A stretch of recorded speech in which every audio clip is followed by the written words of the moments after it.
Hi friends, welcome back to my channel. Friends ಎಲ್ಲ ಹೇಗಿದ್ದೀರಾ? I hope ನೀವೆಲ್ಲರೂ ಚೆನ್ನಾಗಿದ್ದೀರಾ ಅಂತ ಅಂದ್ಕೊಂಡಿದ್ದೀವಿ. ನಾವು ಕೂಡ ಚೆನ್ನಾಗಿದ್ದೀವಿ ಫ್ರೆಂಡ್ಸ್. ಇವತ್ತು ನಿಮ್ಮೆಲ್ಲರಿಗೂ ಒಂದು ಯೂಸ್ಫುಲ್ ಆಗುವಂಥದ್ದು ಒಂದು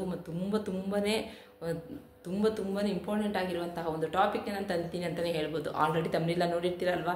ತಮ್ಮನೆಲ್ಲ ನೋಡಿದ್ಮೇಲೆ ಯಾವೊಂದು ವಿಷಯ ಯಾವೊಂದು ಟಾಪಿಕ್ ಅಂತ ಅನ್ನೋದು ನಿಮಗೆ ಗೊತ್ತಾಗುತ್ತೆ. ಹೌದು ಫ್ರೆಂಡ್ಸ್, ಇವತ್ತೊಂದು ದಿನ ಅಂದರೆ ಇಂದು ಧನುರ್ಮಾಸದ ಬುಧವಾರ ದಿನ. ಈ ಬುಧವಾರ ದಿನ ಸಂಕಷ್ಟ ಚತುರ್ಥಿ ಬಂದಿರೋದು ತುಂಬಾ ವಿಶೇಷ ಅಂತಲೇ ಹೇಳ್ಬೋದು. ಯಾಕೆ ಅಂತಂದರೆ ಈಗ ನಡೀತಾ ಇರೋದು ಧನುರ್ಮಾಸ. ಇವತ್ತು ಬುಧವಾರ, ಅದು ಬುಧವಾರನ ನಾವು ಗಣೇಶನ ವಾರ ಅಂತಲೂ ಸಹ ನಾವು ಕರಿತೀವಿ ಅಲ್ವಾ. ಈ ಗಣೇಶನ ವಾರದ ದಿನ ಸಂಕಷ್ಟ ಚತುರ್ಥಿ ಬಂದಿರೋದು ಇನ್ನೂ ಒಳ್ಳೆಯದು ಅಂತ ನಾವು ಹೇಳ್ಬೋದು. ಅದ್ರ ಜೊತೆಗೆ ಇವತ್ತು ಪುಷ್ಯ ನಕ್ಷತ್ರನೂ ಸಹ ಬಂದಿದೆ. ಈ ಪುಷ್ಯ ನಕ್ಷತ್ರ ಬಂದಿರುವುದು ಇನ್ನೂ ಅದ್ಭುತವಾದಂತಹ ಒಂದು ದಿನ, ಶಕ್ತಿಯುತವಾದ ಒಂದು ದಿನ ಅಂತಲೂ ಸಹ ನಾವು ಹೇಳ್ಬೋದು. ನೋಡಿ, ಇವತ್ತೊಂದು ದಿನ ನಾವು ಈ ಒಂದು ಚಿಕ್ಕ ತಂತ್ರನ ನಾವು ಮಾಡ್ಕೊಳ್ಳೋದ್ರಿಂದ ಖಂಡಿತ ಹೇಳ್ತೀನಿ ಫ್ರೆಂಡ್ಸ್. ಅಂದರೆ ಆಲ್ರೆಡಿ ತಮ್ಮನೆಲ್ಲ ನೀವು ನೋಡಿರ್ತೀರಲ್ವಾ. ಹೌದು, ತಮ್ಮನೆಲ್ಲ ನೋಡಿದ್ಮೇಲೆ ಅಲ್ಲಿ ಏನು ಮೆನ್ಷನ್ ಆಗಿದೆ ಹೇಳಿ? ಅಕ್ಕಿನ ನಾವು ಮಾತೆ ಮಹಾಲಕ್ಷ್ಮಿಗೆ ಹೋಲಿಸ್ತೀವಿ. ಈ ಅಕ್ಕಿಯಲ್ಲಿ ನಾವು ಈ ಒಂದು ಚಿಕ್ಕ ಗಂಟನ್ನು ನಾವು ಮಾಡಿ ಇಟ್ಕೊಂಡು ನಾವು ಈ ತಂತ್ರನ ಮಾಡೋದ್ರಿಂದ ಖಂಡಿತ ಹೇಳ್ತೀನಿ ಫ್ರೆಂಡ್ಸ್, ಮಾತೆ ಮಹಾಲಕ್ಷ್ಮಿ ಅನುಗ್ರಹ ನಮಗೆ ಸಿಗುತ್ತೆ. ಮತ್ತು ಅದ್ರ ಜೊತೆಗೆ ಇವತ್ತು ಧನುರ್ಮಾಸದ ಸಂಕಷ್ಟ ಚತುರ್ಥಿ ಇದೆ ಅಲ್ವಾ. ಈ ಸಂಕಷ್ಟ ಚತುರ್ಥಿಯ ದಿನ ಯಾರು ಗಣೇಶನ ವ್ರತವನ್ನು ಮಾಡ್ತಾರೋ ಅವರು ಅಲ್ಲದೆ ಎಲ್ಲರಿಗೂ ಸಹ ಇದು ಅನ್ವಯಿಸುತ್ತೆ. ಇದನ್ನು ಯಾರು ಬೇಕಾದರೂ ಮಾಡ್ಕೋಬೋದು. ಗಣೇಶನ ಮುಂದೆ ಒಂದು ಚಿಕ್ಕ ಗಂಟನ್ನು ಮಾಡಿಟ್ಕೊಂಡು ನಾವು ಆ ಗಂಟನ್ನ ಮಾಡಿಟ್ಟು ನಾವು ಪೂಜೆ ಪುರಸ್ಕಾರ ಎಲ್ಲವನ್ನು ಮಾಡಿ ಆ ಗಂಟನ್ನ ನಾವು ತಗೊಂಡೋಗಿ ಅಕ್ಕಿ ಡಬ್ಬದಲ್ಲಿ ಇಡೋದ್ರಿಂದ ಖಂಡಿತ ಹೇಳ್ತೀನಿ ಫ್ರೆಂಡ್ಸ್, ಗಣೇಶನ ಅನುಗ್ರಹ ನಮಗೆ ಸಿಗುತ್ತೆ. ಮಾತೆ ಮಹಾಲಕ್ಷ್ಮಿ ಮತ್ತು ಸತ್ಯನಾರಾಯಣ ಅನುಗ್ರಹ ನಮಗೆ ಸಿಗುತ್ತೆ ಅಂತಲೇ ಹೇಳ್ಬೋದು. ಇದರಿಂದ ನಮಗೆ ದಟ್ಟ ದಾರಿದ್ರ್ಯತೆ ಅನ್ನೋದು ನಿವಾರಣೆಯಾಗುತ್ತೆ. ಯಾವುದೇ ಒಂದು ಸಂಕಷ್ಟವಾದಂತಹ ಸಮಸ್ಯೆ ಇದ್ರೂ ನಿವಾರಣೆ ಇರುತ್ತೆ. ಮೇನಾಗಿ ಹಣದ ಸಮಸ್ಯೆ ತುಂಬ ಸುಲಭವಾಗಿ ಬಗೆಹರಿಯುತ್ತೆ ಅಂತಲೇ ನಾವು ಹೇಳ್ಬೋದು. ಮತ್ತು ಸಕಲ ಸೌಭಾಗ್ಯಗಳು, ಸಂಪತ್ತು, ಯೋಗಗಳು ಬರುವಂತಹ ಚಾನ್ಸಸ್ ಹೆಚ್ಚಾಗಿರುತ್ತೆ ಅಂತಲೇ ಹೇಳ್ಬೋದು. ನೋಡಿ, ಇಂಥ ಒಳ್ಳೆ ವಿಡಿಯೋಗೋಸ್ಕರ ನೀವೇನಾದ್ರು ವೆಯ್ಟ್ ಮಾಡ್ತಾ ಇದ್ರೆ ಪ್ಲೀಸ್ ಒಂದು ಲೈಕ್ ಕೊಡೋದನ್ನ ಮರಿಬೇಡಿ. ಮತ್ತು ಇನ್ನೂ ಯಾರು ಹೊಸಬ್ರು ನಮ್ಮ ಚಾನಲ್ನ ಸಬ್ಸ್ಕ್ರೈಬ್ ಮಾಡ್ಕೊಳ್ದೇನೆ ಹಾಗೆ ನೋಡ್ತಾ ಇದ್ದೀವಿ ಅಂತ ಹೇಳೋದಾದರೆ ದಯವಿಟ್ಟು ಸಬ್ಸ್ಕ್ರೈಬ್ ಮಾಡ್ಕೊಂಡು ವಿಡಿಯೋನ ಎಲ್ಲೂ ಸ್ಕಿಪ್ ಮಾಡಿದ್ರೆ ಎಂಟು ತನಕ ನೋಡಿ ಫ್ರೆಂಡ್ಸ್. ಯಾಕೆಂದರೆ ಮಧ್ಯೆ ತುಂಬಾ ಇಂಪಾರ್ಟೆಂಟ್ ಆದಂತಹ ಒಂದು ವಿಷಯಗಳನ್ನ ನಾನು ತಿಳಿಸಿರ್ತೀನಿ. ಹಾಗಾಗಿ ನೀವೇನಾದ್ರು ಸ್ಕಿಪ್ ಮಾಡ್ಕೊಂಡು ನೋಡ್ಕೊಂಡು ಹೋದರೆ ಆ ಕೆಲವೊಂದು ವಿಷಯಗಳು ನಿಮಗೆ ತಲುಪಲ್ಲ. ಹಾಗಾಗಿ ದಯವಿಟ್ಟು ಫ್ರೆಂಡ್ಸ್, ನಾನು ನನ್ನ ಎಲ್ಲ ಫ್ಯಾಮಿಲಿಯವ್ರ ಹತ್ರ ನಾನು ರಿಕ್ವೆಸ್ಟ್ ಮಾಡಿ ಕೇಳ್ಕೊತಾ ಇದ್ದೀನಿ, ವಿಡಿಯೋನ ಎಲ್ಲೂ ಸ್ಕಿಪ್ ಮಾಡ್ತೇನೆ, ಎಂಟು ತನಕ ನೋಡಿ. ಓಕೆ ಫ್ರೆಂಡ್ಸ್, ಹಾಗಾದರೆ ಇಂಥ ಒಳ್ಳೆಯ ವಿಡಿಯೋನ ನಾವು ಆದಷ್ಟು ಬೇಗ ನಾವು ವೆಯ್ಟ್ ಮಾಡೋದು ಬೇಡ, ಬೇಗ ಹೋಗಿ ಈ ವಿಡಿಯೋನ ನೋಡ್ಕೊಂಡು ಬರೋಣ. ನಿಮ್ಮ ಫ್ಯಾಮಿಲಿ ಫ್ರೆಂಡ್ಸ್ ಎಲ್ಲರಿಗೂ ಸಹ ಇದನ್ನು ಶೇರ್ ಮಾಡಿ. ಓಕೆ ಫ್ರೆಂಡ್ಸ್, ಹಾಗಾದರೆ ಆ ರೆಮಿಡಿ ಯಾವುದು, ಆ ರೆಮಿಡಿನ ಯಾವ ರೀತಿ ಮಾಡಿಕೊಂಡು ಯಾವ ರೀತಿ ನಮ್ಮ ಮನೆಗೆ ಹಣದ ಹೊಳೆನ ಹರಿಸ್ಕೋಬೋದು ಅಂತ ಅನ್ನೋದನ್ನ ನಾನು ಇವತ್ತು ನಮ್ಮ ವಿಡಿಯೋದಲ್ಲಿ ತೋರಿಸ್ಕೊಡ್ತೀನಿ. ಆದಷ್ಟು ಬೇಗ ಹೋಗಿ ನೋಡ್ಕೊಂಡು ಬರೋಣ, ಬನ್ನಿ ಫ್ರೆಂಡ್ಸ್. ಫ್ರೆಂಡ್ಸ್, ಇವತ್ತು ಧನುರ್ಮಾಸದ ಬುಧವಾರ ದಿನ ಸಂಕಷ್ಟ ಚತುರ್ಥಿ ಬಂದಿರೋದು ಆಲ್ರೆಡಿ ನಿಮಗೆಲ್ಲ ಗೊತ್ತಿದೆ ಅಲ್ವಾ. ಈ ಒಂದು ದಿನ ನಾವು ಬೆಳಿಗ್ಗೆನೇ ಎದ್ದು ಮನೆಯೆಲ್ಲ ಕ್ಲೀನ್ ಮಾಡಿಕೊಂಡು, ಅಂದರೆ ಮನೆಯೆಲ್ಲ ಸ್ವಚ್ಛ ಮಾಡಿಕೊಂಡು ನಾವು ಗಣೇಶನಿಗೆ, ಅಂದರೆ ಮನೆಯೆಲ್ಲ ಸ್ವಚ್ಛ ಮಾಡಿಕೊಂಡು ನಾವು ಸ್ನಾನ ಮಾಡುವಂತಹ ನೀರಿಗೆ ಸ್ವಲ್ಪ ಅರಿಶಿನ ಮಿಕ್ಸ್ ಮಾಡಿಕೊಂಡು ನಾವು ತಲೆಗೆ ಸ್ನಾನ ಎಲ್ಲ ಮಾಡಿಕೊಂಡು ದೇವ್ರ ಮನೆ ಬಂದು ನಾವು ದೇವ್ರ ಮನೆಯೆಲ್ಲ ಕ್ಲೀನ್ ಮಾಡಿಕೊಂಡು ಗಣೇಶನಿಗೆ ನಾವು ಅರಿಶಿನ, ಕುಂಕುಮ, ಗಂಧದಿಂದ ನಾವು ಬಟ್ಟೆಗಳನ್ನ ಇಟ್ಟು ನಾವು ಅಲಂಕಾರ ಮಾಡಿ ಹೂವಿನಿಂದ, ಅಂದರೆ ಕೆಂಪು ಬಣ್ಣದ ದಾಸವಾಳ ಮತ್ತು ಗುಲಾಬಿ ಹೂವನ್ನೇ ನಾವು ಇಡಬೇಕಾಗುತ್ತೆ. ಈ ಕೆಂಪು ಬಣ್ಣದ ಹೂವನ್ನು ಸಹ ನಾವು ಗಣೇಶನಿಗೆ ಅರ್ಪಿಸಿ ನಾವು ಗಣೇಶನಿಗೆ ಬಾಳೆಹಣ್ಣಿನಿಂದ ನಾವು ನೈವೇದ್ಯ ಮಾಡಿ ಇಡಬೇಕಾಗುತ್ತೆ. ಪೊಂಗಲ್ ಮಾಡಿರ್ತೀವಿ ಅಂತಂದರೆ ಸಿಹಿ ಪೊಂಗಲ್ ಸಹ ನಾವು ಮಾಡಿಟ್ಕೋಬೋದು. ಇಲ್ಲ ಬಾಳೆಹಣ್ಣು ಏನು ಮಾಡೋಕ್ಕಾಗಲ್ಲ ಅಂತಂದರೆ ಬಾಳೆಹಣ್ಣಿನಿಂದ ನಾವು ಒಂದು ರಸಾಯನವನ್ನು ಮಾಡಿಟ್ಟು ನಾವು ಆ ತಂದೆಗೆ ನಾವು ಏನು ಮಾಡಬೇಕಂತ ಅಂದರೆ 2 ಜೋಡಿ ದೀಪಗಳನ್ನ ನಾವು ಅಲ್ಲಿ ಹಚ್ಚಬೇಕಾಗುತ್ತೆ. ಜೋಡಿ ದೀಪಗಳನ್ನ ನಾವು 2 ಹಚ್ಚಿ ನಾವು ಕರ್ಪೂರ, ಸಾಂಬ್ರಾಣಿ, ಗಂಧದ ಕಡಿ ಎಲ್ಲವನ್ನು ಹಾಕಿ ನಾವು ಪೂಜೆ ಪುರಸ್ಕಾರಗಳನ್ನ ನಾವು ಮಾಡ್ಕೋಬೇಕಾಗುತ್ತೆ. ಮಾಡ್ಕೊಳ್ಬೇಕಾದ್ರೆ ನಾವು ಗಣೇಶನ ಮುಂದೆ ಒಂದು ಗಂಟನ್ನು ಇಡಬೇಕಾಗುತ್ತೆ. ಒಂದು ಗಂಟನ್ನ ಸಹ ನಾವು ಇಡಬೇಕಾಗುತ್ತೆ. ಆ ಗಂಟಿನ ಪವರು ತುಂಬಾ ಇದು ಅದ್ಭುತವಾದಂಥ ಒಂದು ರಿಸಲ್ಟ್ ಕೊಡುತ್ತೆ ಅಂತಲೂ ಹೇಳ್ಬೋದು. ಮತ್ತು ಶಕ್ತಿಯುತವಾದಂಥ ಒಂದು ಗಂಟು ಅಂತಲೂ ಸಹ ನಾವು ಹೇಳ್ಬೋದು. ಫ್ರೆಂಡ್ಸ್, ಇವತ್ತು ಗಣೇಶನ ಫೋಟೋದ ಮುಂದೆ ನಾವು ಈ ಗಂಟನ್ನು ಮಾಡಿಟ್ಟು ಒಂದು ಸಂಕಲ್ಪ ಮಾಡ್ಕೋಬೇಕಾಗುತ್ತೆ. ಆ ಸಂಕಲ್ಪ ಯಾವ ರೀತಿ ನೀವು ಮಾಡ್ಕೋಬೇಕು ಅಂತಂದರೆ, ಗಣೇಶನಿಗೆ ಆ ಗಂಟನ್ನ ಇಟ್ಟಿರ್ತೀರಲ್ವ, ಆ ಗಂಟಿನ ಮೇಲೆ ಹೀಗೆ ಕೈ ಇಟ್ಕೊಂಡು ನೀವು ಈ ರೀತಿ ಸಂಕಲ್ಪ ಮಾಡ್ಕೋಬೇಕಾಗುತ್ತೆ.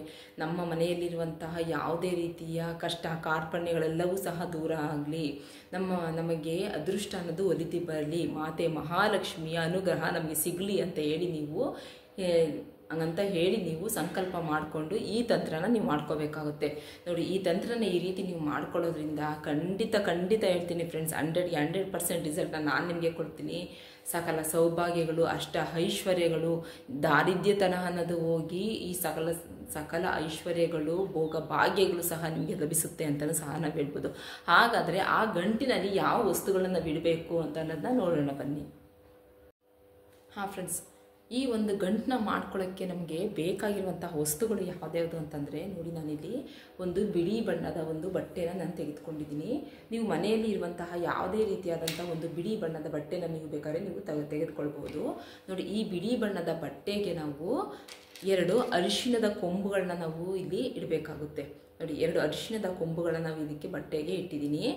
ನೆಕ್ಸ್ಟ್ ಇಲ್ಲಿ 2 ಬಟ್ಟಲು ಅಡಿಕೆ ಅಂತ ಇರುತ್ತಲ್ವ, ಆ ಬಟ್ಟಲು ಅಡಿಕೆನೂ ಸಹ ನಾನಿಲ್ಲಿ ಇಟ್ಟಿದ್ದೀನಿ. ನೆಕ್ಸ್ಟ್ 1 ರೂಪಾಯಿ ಕಾಯಿನು ಸಹ, ನೋಡಿ, ನಾನಿಲ್ಲಿ 1 ರೂಪಾಯಿ ಕಾಯಿನು ನಾನಿಲ್ಲಿ ನಿಮ್ಗೆ ತೋರಿಸ್ತಾ ಇದ್ದೀನಿ. 1 ರೂಪಾಯಿ ಕಾಯಿನು ಸಹ ನಾನು ಇದಕ್ಕೆ ಇಟ್ಟಿದ್ದೀನಿ. ಈ ರೀತಿ ಇಟ್ಟು ನಾವು ಇದನ್ನ ಒಂದು ಗಂಟು ಕಟ್ಟಬೇಕು.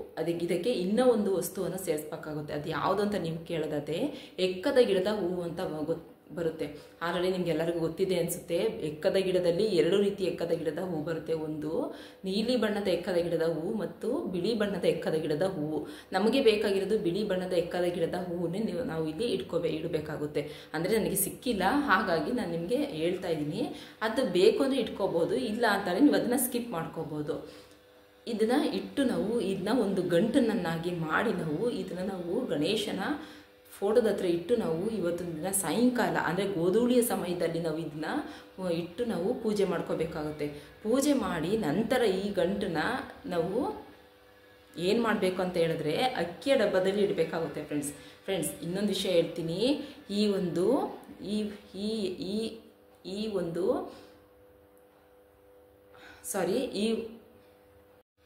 ಫ್ರೆಂಡ್ಸ್, ಈ ಒಂದು ಅರಿಶಿಣದ ಕೊಂಬು 2 ಮತ್ತು ಬಟ್ಲಡಕ್ಕೆ ಮತ್ತು 1 ರೂಪಾಯಿ ಕಾಯಿನು, ಇದು ಲಕ್ಷ್ಮಿಯ ಅನುಗ್ರಹ ನಮಗೆ ಸಿಗಲಿ ಅಂತ ಹೇಳಿ ನಾವು ಇದಕ್ಕೆ ಇಡ್ತಾ ಇರೋದು.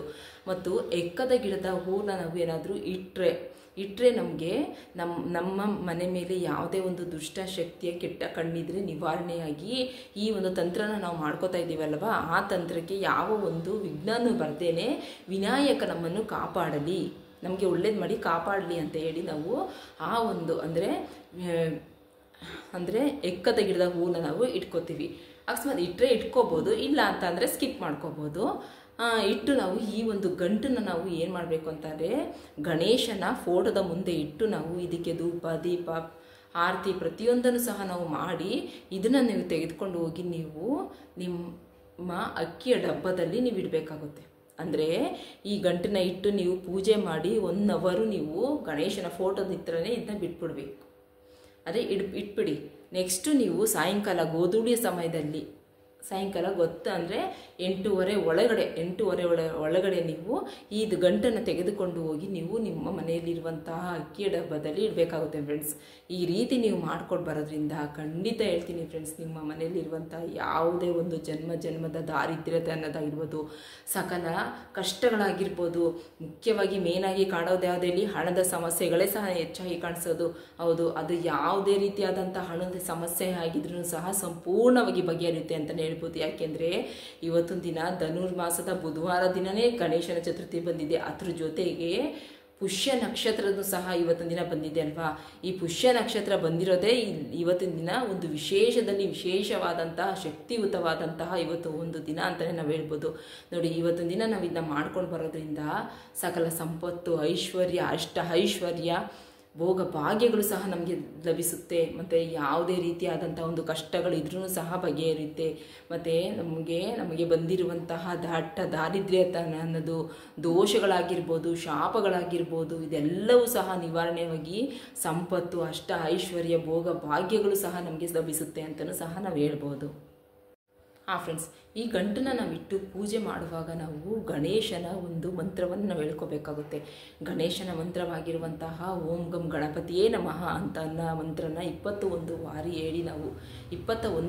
ಹೇಳಿ ನಾವು ಈ ಗಂಟೆಗೆ ಪೂಜೆ ಮಾಡಿಕೊಂಡು ನಂತರ ಅದನ್ನು ತಗೊಂಡೋಗಿ ನಾವು ರಾತ್ರಿ ಗೋಧೂಳಿಯ ಸಮಯದಲ್ಲಿ ಅಂದರೆ 8:30 ಒಳಗಡೆನೆ ನಾವು ಅದನ್ನು ರಕ್ಕಿಯ ಡಬ್ಬದಲ್ಲಿ ಇಡಬೇಕಾಗುತ್ತೆ. ಈ ಒಂದು ಚಿಕ್ಕದಾದಂಥ ಈ ಕೆಲಸನ ಯಾರು ಭಕ್ತಿ ಶ್ರದ್ಧೆಯಿಂದ ನಂಬಿಕೆ ಇಟ್ಟು ನೀವು ಮಾಡ್ಕೊಬರ್ತೀರೋ ಅವ್ರ ಮನೆಗೆ ಖಂಡಿತ ಒಳ್ಳೆಯದಾಗುತ್ತೆ ಅಂತಲೇ ಹೇಳ್ಬೋದು. ಅಷ್ಟ ಐಶ್ವರ್ಯಗಳು ಲಭಿಸುತ್ತೆ, 4 ದಿಕ್ಕುಗಳಿಂದ ನಿಮಗೆ ಹಣ ಬರುತ್ತೆ. ಕೊಟ್ಟಂತಹ ಹಣ ಅಂದರೆ ನೀವು ಕೊಟ್ಟಿರ್ತೀರ ಆ ಹಣ ವಾಪಸ್ ಬರ್ತಾರಲ್ಲ ಅಂದರೆ ಅಂಥ ಹಣವೂ ಸಹ ಬರುತ್ತೆ. ಎಲ್ಲ ಮೂಲಗಳಿಂದನೂ ಸಹ ನಿಮಗೆ ಹಣ ಬರುತ್ತೆ. ನಿಮ್ಮ ಮನೆಯಲ್ಲಿರುವಂತಹ ದಾರಿದ್ರ್ಯತೆ ಅನ್ನೋದು ನಿವಾರಣೆಯಾಗಿ, ಹಣದ ಕಷ್ಟಗಳು, ಹಣದ ಸಮಸ್ಯೆಗಳು ನಿವಾರಣೆಯಾಗಿ ನಿಮ್ಮ ಜೀವನದಲ್ಲಿ ಯಾವುದೇ ಒಂದು ರೀತಿಯಾದ ಹಣದ ಸಮಸ್ಯೆಗಳು ಇನ್ನು ಮುಂದೆ ನಿಮಗೆ ಬರಲ್ಲ ಅಂತಲೂ ಸಹ ನಾವು ಹೇಳ್ಬೋದು. ನೋಡಿ, ಹಣದ ಸಮಸ್ಯೆಗಳು ಇನ್ಮೇಲೆ ನಮಗೆ ಬರಲ್ಲ ಅಂತ ಅಂದಮೇಲೆ ಈ ಒಂದು ಚಿಕ್ಕ ತಂತ್ರನ ನಾವು ಇವತ್ತೊಂದು ದಿನ ಮಾಡ್ಕೊಳ್ಳೋದ್ರಿಂದ ನಮ್ಗೆ ಇಷ್ಟೆಲ್ಲ ಒಳ್ಳೆಯದಾಗುತ್ತೆ ಅಂತ ಅಂದಮೇಲೆ ಯಾಕೆ ಮಾಡಬಾರ್ದು ಹೇಳಿ? ಹೌದು, ನಾವು ಹೆಣ್ಣು ಮಕ್ಕಳು ಭಕ್ತಿ ಶ್ರದ್ಧೆ ನಂಬಿಕೆ ಇಟ್ಟು ಈ ಕೆಲಸನ ನಾವು ಮಾಡ್ಕೊಬರೋದ್ರಿಂದ ಖಂಡಿತ ಹೇಳ್ತೀನಿ ಫ್ರೆಂಡ್ಸ್, ಹಲವಾರು ಮೂಲಗಳಿಂದ ನಮಗೆ ಧನಾಗಮನ ಆಗುತ್ತೆ. ನಮ್ಮ ಮನೆಗೆ ಹಣ ಬರುತ್ತೆ ಅಂತ ಅಂದಮೇಲೆ ಯಾಕೆ ಮಾಡಬಾರ್ದು ಅಲ್ವಾ? ಮೇನಾಗಿ ಕಾಡುವಂಥದ್ದು ಎಲ್ಲರಿಗೂ ಯಾವ್ದು ಹೇಳಿ? ಎಲ್ಲರ ಜೀವನದಲ್ಲೂ ಎಲ್ಲರ ಮನೆಯಲ್ಲೂ ಸಹ ಮೇನಾಗಿ ಕಾಡುವಂಥದ್ದು ಈ ಹಣದ ಸಮಸ್ಯೆನೇ. ಈ ಹಣದ ಸಮಸ್ಯೆ ನಿವಾರಣೆ ಆಯಿತು ಅಂತಂದರೆ ಯಾವ ಸಮಸ್ಯೆಗಳಿಲ್ಲ ಅಂತಲೇ ನಾವು ಹೇಳ್ಬೋದಲ್ವಾ? ಹೌದು ಫ್ರೆಂಡ್ಸ್, 4 ದಿಕ್ಕುಗಳಿಂದನೂ ಸಹ ನಿಮಗೆ ಹಣ ಬರುತ್ತೆ. ಮತ್ತು ನೀವು ಹಲವಾರು ಮೂಲಗಳಿಂದನೂ ಸಹ ನಿಮಗೆ ಹಣ ಬರುತ್ತೆ. ಯಾರು ನಂಬಿಕೆ ಶ್ರದ್ಧೆಯಿಂದ ಈ ಒಂದು ಚಿಕ್ಕ ತಂತ್ರನ ಮಾಡ್ಕೋತೀರೋ ಅವರ ಬಾಳು ಬಂಗಾರವಾಗುತ್ತೆ. ಅವ್ರ ಕೈ ಇಟ್ಟಿದ್ದೆಲ್ಲ ಒಳ್ಳೆಯ ಕೆಲಸಗಳೆಲ್ಲ ಲಭಿಸುತ್ತೆ ಅಂತಲೇ ಹೇಳ್ಬೋದು. ಮತ್ತು ನಿಮಗೆ ಒಂದು ಒಳ್ಳೆಯ ರೀತಿಯಲ್ಲಿ ನಿಮಗೆ ಗಣೇಶನ ಅನುಗ್ರಹ ಸಿಗುತ್ತೆ. ಮತ್ತು ಲಕ್ಷ್ಮಿಯ ಸತ್ಯನಾರಾಯಣನ ಸಹ ಅನುಗ್ರಹವನ್ನು ನಿಮಗೆ ಸಿಗುತ್ತೆ ಅಂತಲೂ ಸಹ ನಾವು ಹೇಳ್ಬೋದು. ನಾನಂತೂ ಇವತ್ತು ಸಾಯಂಕಾಲ ಇದನ್ನ ಮಾಡೇ ಮಾಡ್ತೀನಿ ಫ್ರೆಂಡ್ಸ್. ನೀವುಗಳು ನನ್ನ ಫ್ಯಾಮಿಲಿ ಅಂತ ಅಂದಮೇಲೆ ನೀವುಗಳು ಸಹ ಇದನ್ನೆಲ್ಲ ಮಾಡ್ತೀರಾ ಅಂತ ಅಂದ್ಕೊಂಡಿದ್ದೀನಿ. ದಯವಿಟ್ಟು ನೀವುಗಳು ಸಹ ಇದನ್ನೆಲ್ಲ ಮಾಡಿ ನೀವು ಒಂದು ಒಳ್ಳೆಯ ರಿಸಲ್ಟ್ನ ತಿಳ್ಕೊಳ್ಳಿ. ಯಾಕೆ ಅಂತಂದರೆ ಮನುಷ್ಯನ ನಂಬಿ ಕೆಟ್ಟವರು ಇದ್ದಾರೆ, ಆದರೆ ದೇವ್ರನ್ನ ನಂಬಿ ಕೆಟ್ಟವರು ಯಾರೂ ಇಲ್ಲ ಅಲ್ವಾ ಫ್ರೆಂಡ್ಸ್? ಹೌದು, ನಾವು ನಂಬಿಕೆ ಶ್ರದ್ಧೆ ಭಕ್ತಿಯಿಂದ ನಾವು ಈ ಕೆಲಸನ ಮಾಡ್ಕೊಂಡು ಬರೋದ್ರಿಂದ ನಮ್ಮಲ್ಲಿರುವಂತಹ ಹಲವಾರು ಸಮಸ್ಯೆಗಳು ನಿವಾರಣೆ ಆಗುತ್ತೆ. ಮೇನಾಗಿ ಕಾಡುವಂಥ ಹಣದ ಸಮಸ್ಯೆಗಳು ನಿವಾರಣೆ ಆಗುತ್ತೆ. ನಮ್ಮ ಜೀವನದಲ್ಲಿ ಹಣದ ಒಂದು ಸಮಸ್ಯೆನೇ ಬರಲ್ಲ ಅಂತ ಅಂದಮೇಲೆ ಯಾಕೆ ಮಾಡ್ಕೋಬಾರ್ದು ಹೇಳಿ? ಹೌದಲ್ವಾ? ಹಾಗಾಗಿ ನೀವೆಲ್ಲರೂ ಮಾಡ್ಕೊಳ್ಳಿ, ನಾನು ಸಹ ಇದನ್ನ ಮಾಡ್ಕೋತೀನಿ ಅಂತ ಹೇಳ್ತಾ ನನ್ನ ಈ ಒಂದು ಬ್ಲಾಗ್ನ ನಾನು ಇಲ್ಲಿಗೆ ಎಂಡ್ ಮಾಡ್ತಾ ಇದ್ದೀನಿ. ವಿಡಿಯೋ ನೋಡಿದ್ದಕ್ಕೆ ನಿಮ್ಮೆಲ್ಲರಿಗೂ ನನ್ನ ಹೃದಯಪೂರ್ವಕ ಧನ್ಯವಾದಗಳು. ಮತ್ತು ಈ ಒಂದು ವಿಡಿಯೋನ ನಮ್ಮಲ್ಲೇ ನಾವು ಇಟ್ಕೊಳ್ಳೋದು ಬೇಡ, ಎಲ್ಲರಿಗೂ ಇದನ್ನು ನಿಮ್ಮ ಫ್ಯಾಮಿಲಿ ಆಗಿರ್ಬೋದು, ಇಲ್ಲ ಫ್ರೆಂಡ್ಸ್ ಗ್ರೂಪ್ ಆಗಿರ್ಬೋದು, ಎಲ್ಲರಿಗೂ ಸಹ ಇದನ್ನ ಶೇರ್ ಮಾಡಿ. ಎಲ್ಲರೂ ಸಹ ಇದನ್ನ ಯೂಸ್ ಮಾಡ್ಕೊಳ್ಳಿ. ಎಲ್ಲರೂ ಲೈಫಲ್ಲಿ ಚೆನ್ನಾಗಿರೋಣ ಅಲ್ವಾ ಅಂತ ಹೇಳ್ತಾ ನನ್ನ ಈ ಒಂದು ಬ್ಲಾಗ್ನ ನಾನು ಇಲ್ಲಿಗೆ ಎಂಡ್ ಮಾಡ್ತಾ ಇದ್ದೀನಿ. ಮತ್ತೊಂದು ಹೊಸದಾದಂತಹ ನಿಮಗೆ ಸೂಪರ್ ಆಗಿರುವಂತಹ ನಿಮ್ಮೆಲ್ಲರಿಗೂ ಇಷ್ಟ ಆಗುವಂತಹ ಒಂದು ವಿಡಿಯೋದೊಂದಿಗೆ ನಾನು ಮತ್ತೆ ಬರ್ತೀನಿ. ಅಲ್ಲಿ ತನಕ ಬಾಯ್, ಟೇಕ್ ಕೇರ್ ಫ್ರೆಂಡ್ಸ್.